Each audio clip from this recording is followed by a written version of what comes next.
So, weapons. We need more of those. We keep asking for them. Ukraine keeps asking our partners, but something appears to be wrong with this. Something is always a bit late. The counteroffensive is delayed because of these things and all of that. Let's talk about that. Let's discuss it and let's look into it with our guest. His name is Jack Detsch. He's a national security reporter for the Foreign Policy. And also I have my lovely, great co-host here. His name is Mark. Hi, guys. Hi. Good to be with you guys. Jack, why is everything like this? I assume and I trust that it is still U.S. position that Ukraine should win this war. But there is constant, if you will, delay of military aid that Ukraine is requesting. And, everybody at this point has already understood, for instance, I guess, that if what Ukraine has been requesting for months now was delivered to Ukraine at least 6 months before it, the counteroffensive, would have been more successful and Ukrainians wouldn't have to go through these toughened lines and fortified positions. And I guess the same thing is happening now. Why doesn't anyone, bother and pester, the White House and the folks about it?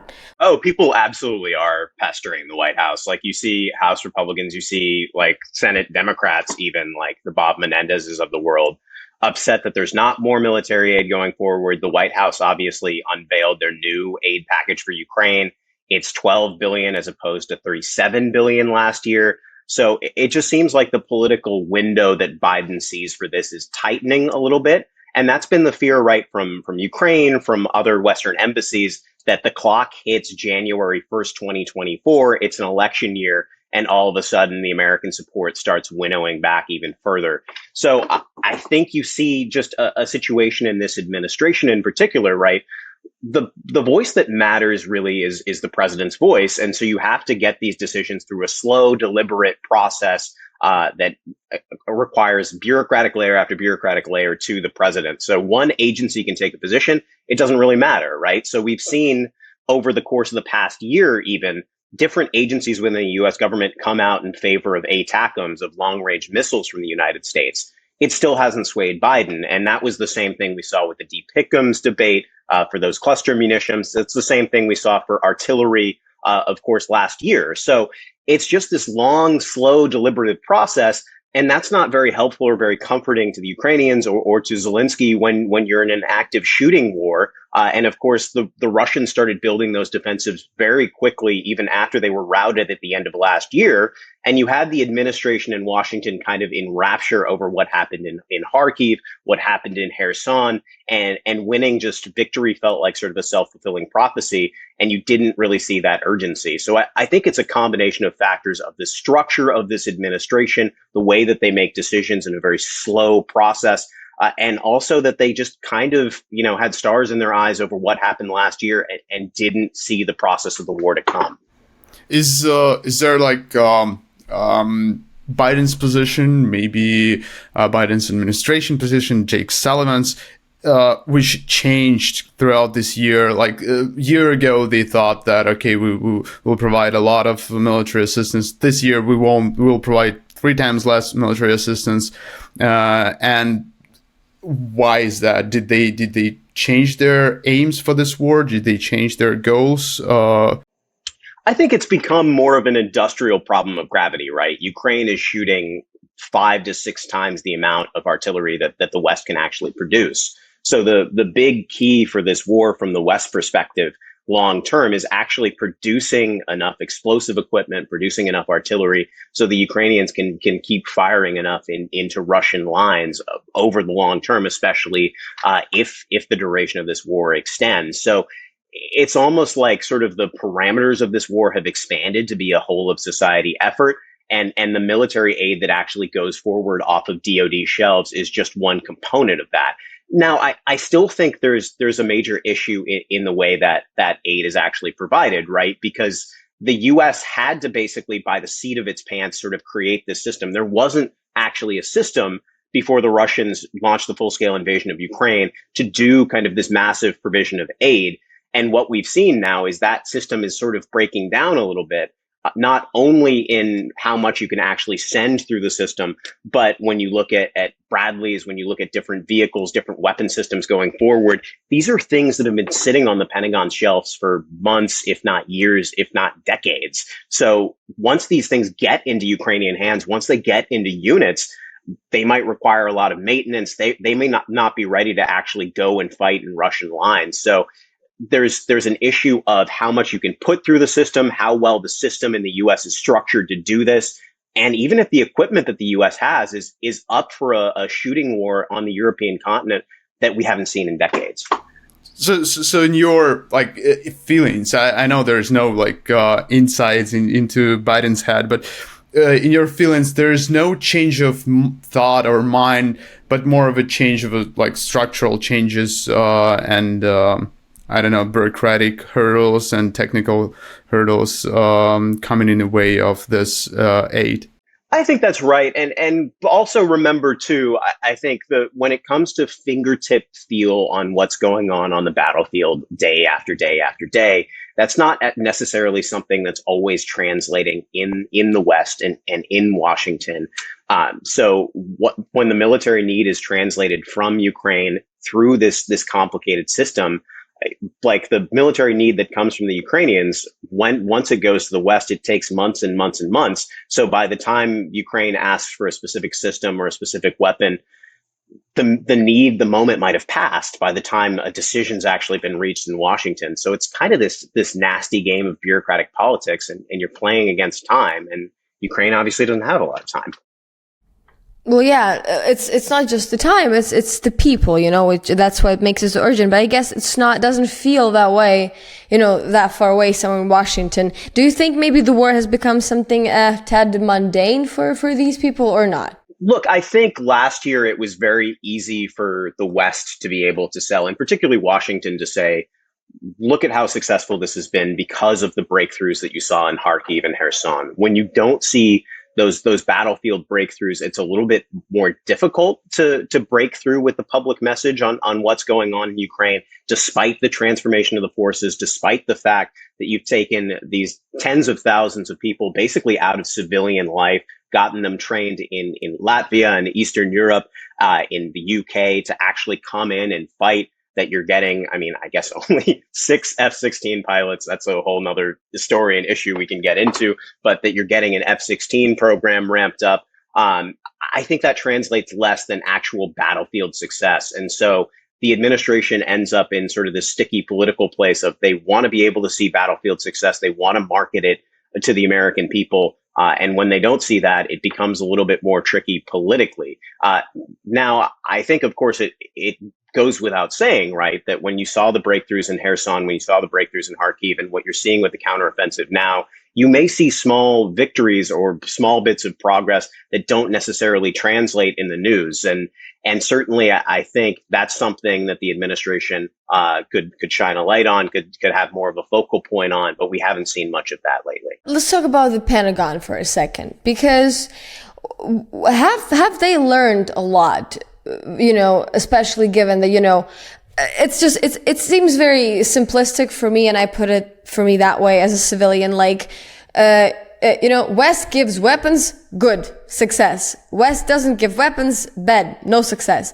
Is that even a logical structure that exists in the heads of, both political kind of establishment of the United States and the country, government, Pentagon, you name it. Is that logic even there, or are they looking into some different reasons why Ukraine has been? Because you have to understand from our point of view, that's what I'm saying.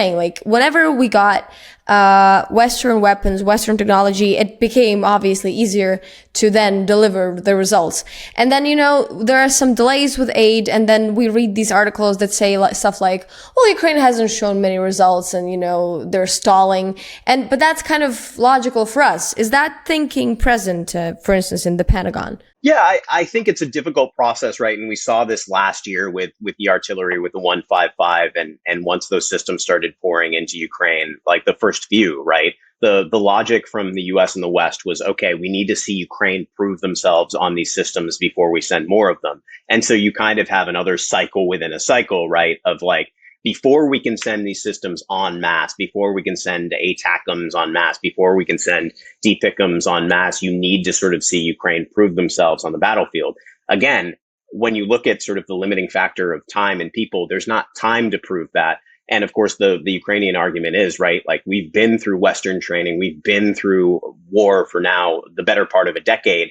Like you've had that learning and you've had that experience. So I think it's sort of this nasty dialogue that's going back and forth, and there's sort of a lot in the U.S. too of sort of a lack of understanding and perhaps a different interpretation of the way the battlefield's going to look. Right, the U.S. wants to see very specifically before it sends long range weapons, longer range weapons, what target sets the Ukrainians are going to use. Obviously, whenever there's a drone strike that goes over the border, that's something that really unnerves people in Washington. So it's kind of this weird multiple dynamic, right, of they want the Ukrainians to prove themselves. They also have much stricter limits of the way the war is going to take place than either Zelensky sees it or Ukrainian military officials see it. And so you have this break in communication of the way the military strategy should take place, and also the end games. I don't think it's very clear in Washington, or it's ever been very clear how this ends. Versus in Ukrainian, obviously, you know, and like it's been very clear from Zelensky since even,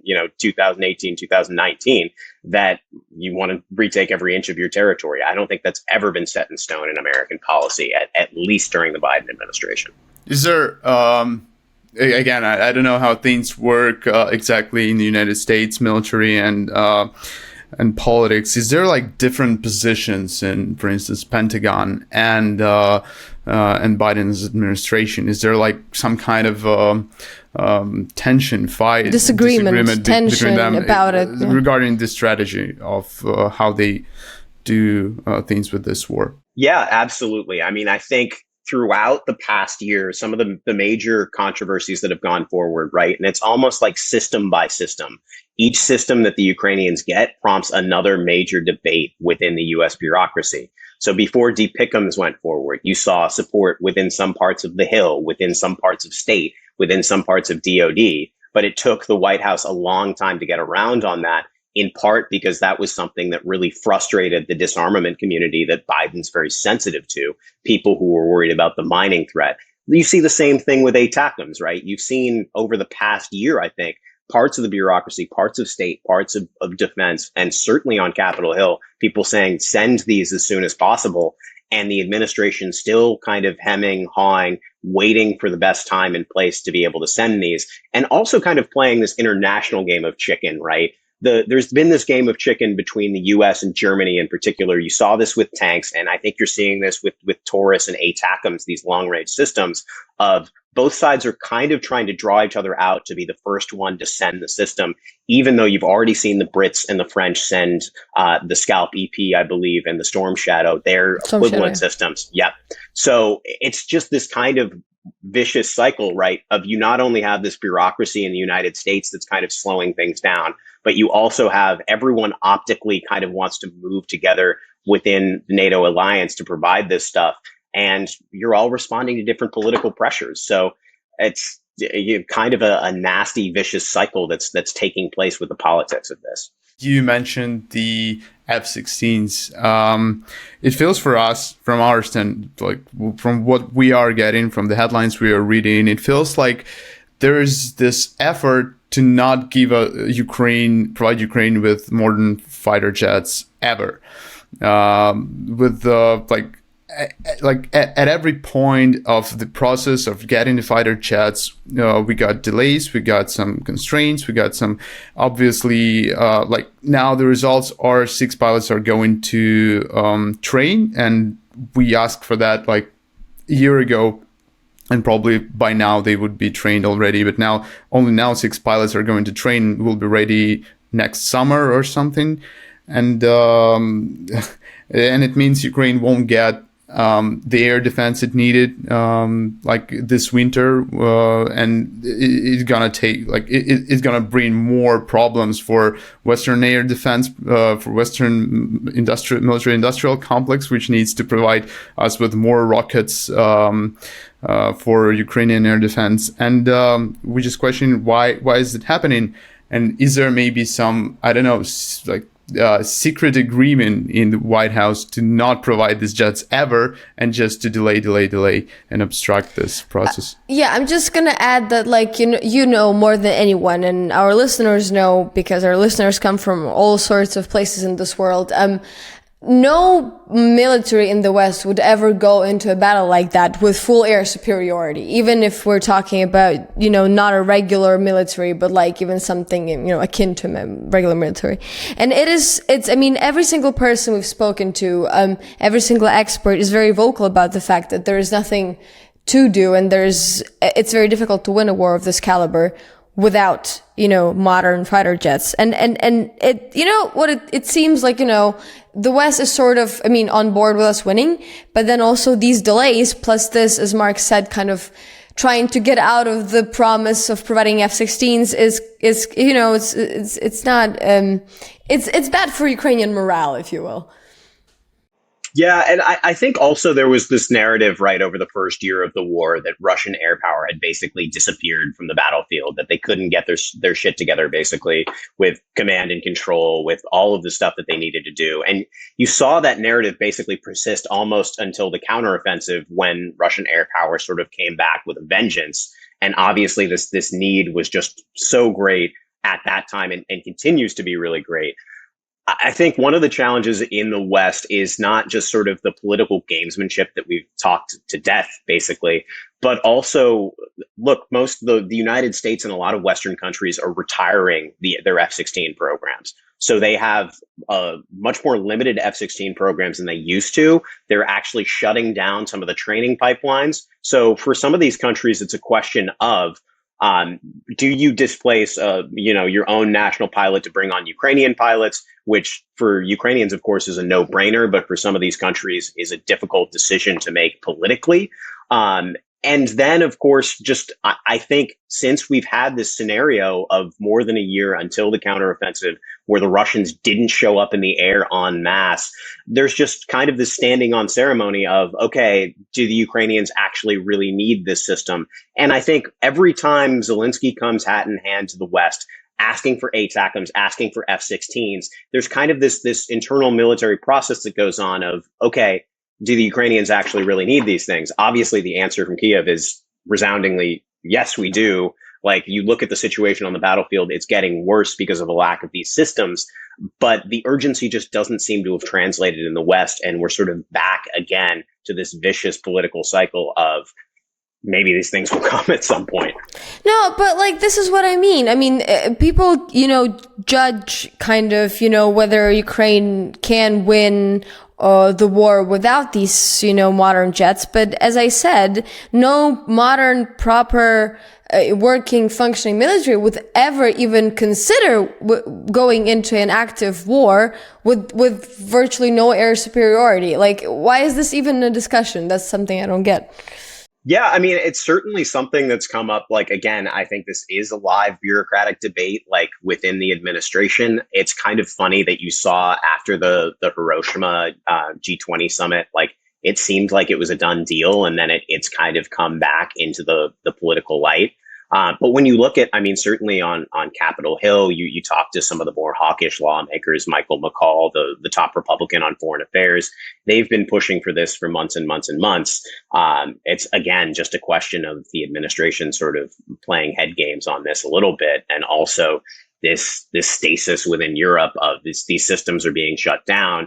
And how many more do they really want to send? How much of this pipeline do they really want to reinvigorate? So at the end of the day, it becomes a question of political willpower for the West, and we haven't seen enough of it. Do you think it has something to do with the whole as fear of escalation, because I mean that was another, I'm gonna call it an excuse. There has been many excuses of, well, why not give Ukraine this, why not give Ukraine that, and a lot of it had to do with, let's not provoke Russia into whatever.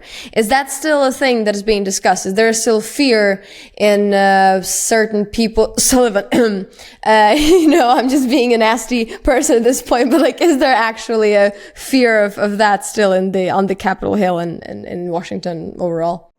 Look, when you talk to administration officials behind the scene, there is kind of like a point of pride about how, quote unquote, they've managed the nuclear escalation risk by the way they've sort of deliberately handled the conflict. Now, of course, like you talk to Ukrainian officials, you talk to people in Eastern Europe, and they argue, right, this was a paper tiger. Like the Russians were never going to use a tactical nuke, certainly not use a strategic nuke in the context of this conflict.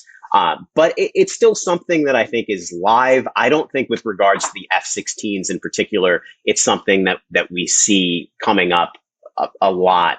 When you look at more sort of the borders of the conflict, right, and particularly when it comes to Crimea, obviously the administration has now said that Crimea is fair game when it comes to Ukrainian strikes. That's certainly on the table.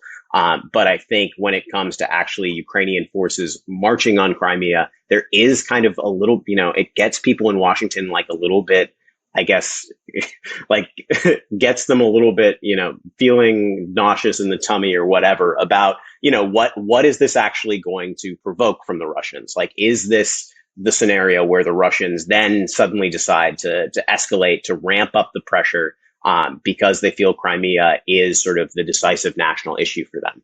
I think that's the open question as opposed to F-16s or any specific system at this point. They're much more optimistic than Ukrainians. I mean, yeah.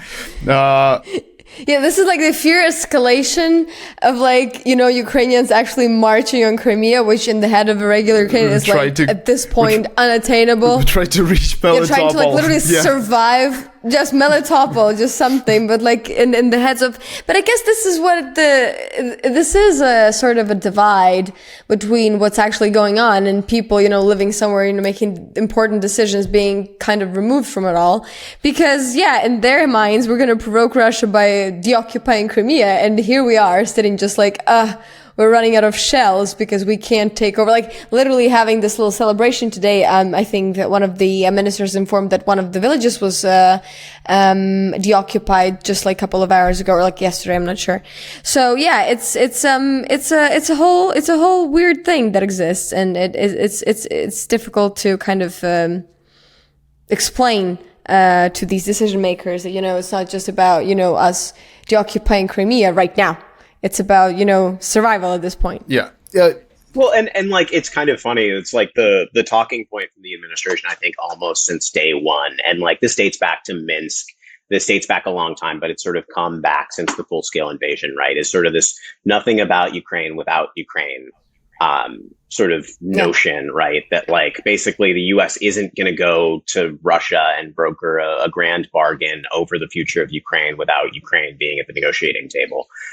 And that's fine, but I think it's used to punt on questions that of American strategy, right? Of how the Americans actually see this conflict going down, of the long term of if Ukraine stays on this trajectory, if the war extends, and indeed there's another Zelensky administration, there's another administration in Ukraine that continues the fight over years or perhaps a decade.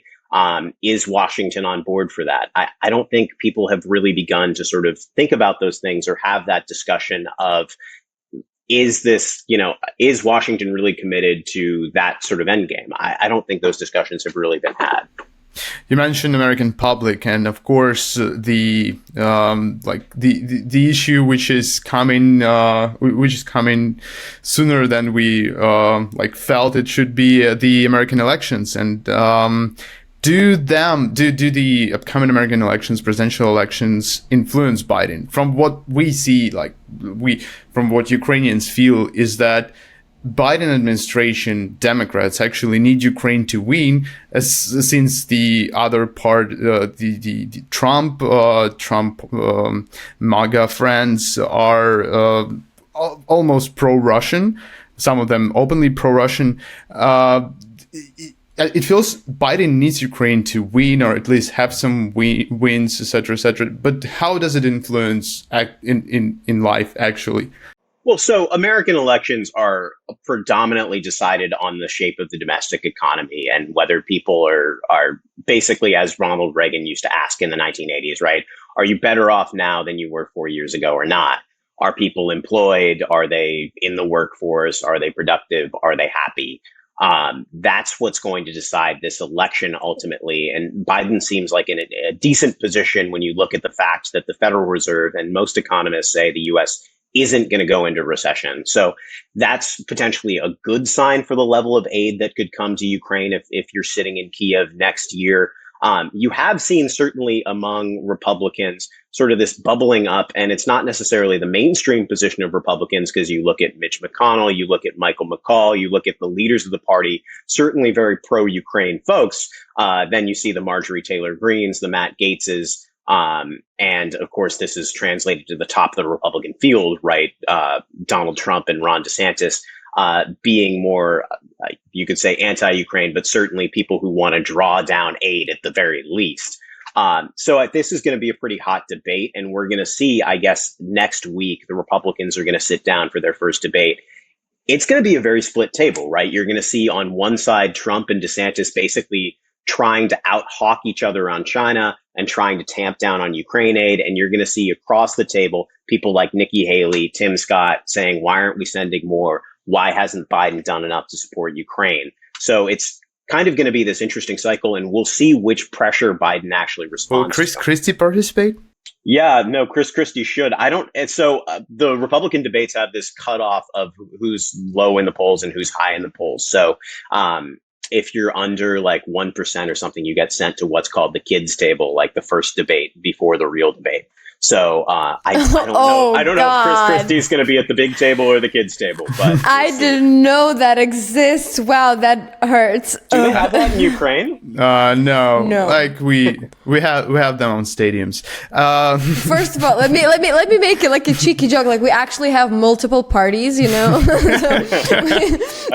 Okay, you win.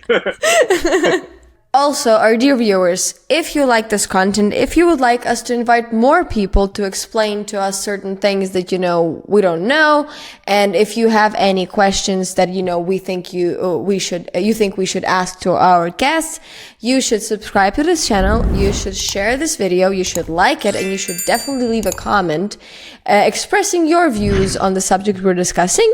And, you know, send it to your grandma, to your grandpa, to your friends abroad especially, so they can let the people abroad know, you know, truth about Ukraine and Ukrainian war and international relations. So yeah, before we wrap up our interview, I have a last question which has been bothering me for a while. So is there a thing, such a thing as, you know, military-industrial complex lobby in the United States that is advocating for more aid for Ukraine? Because it would make sense, right? Like, you know, that's how economy works. That's how it works. Whenever there's a war, somebody wants to sell stuff and send it to Ukraine.